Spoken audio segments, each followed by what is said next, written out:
Pool number 3, number 4. Hi guys! Stress ba kayo? Gusto niyo na ba ng lugar na napakaganda ng ambience and ng vibe? Bagang! Ayan guys, oh. Woo! Overlooking yan guys. So kung gusto niyo pumunta dito guys, tingnan niyo na yung sa page nila. Lagay ko dito.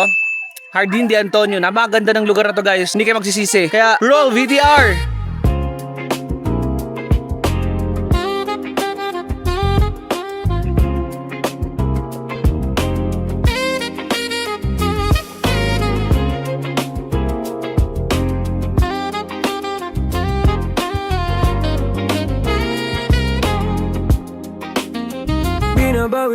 At kung gusto nyo guys ng pool na pwedeng mag-operate overnight, andito guys isang pool number 1, pool number 2, at ang pool number 3 guys, pero under maintenance siya ngayon, hindi pa siya na kaya aayusin pa nila. Pool number 4.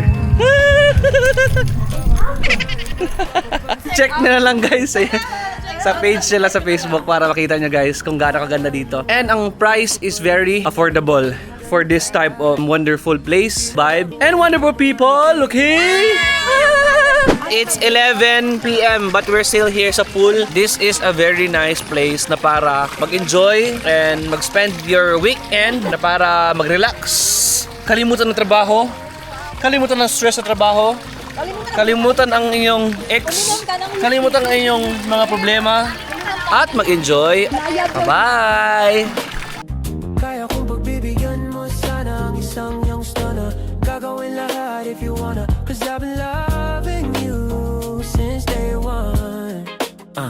Young stunner, I'm a big boss, pera nakagoma, 2 sprays bago lumabas, maaroma. Tama mo sa aura, malakas, walang boka. Ballin ako kahit walang bola. Yung pananamit napakayabang sobra.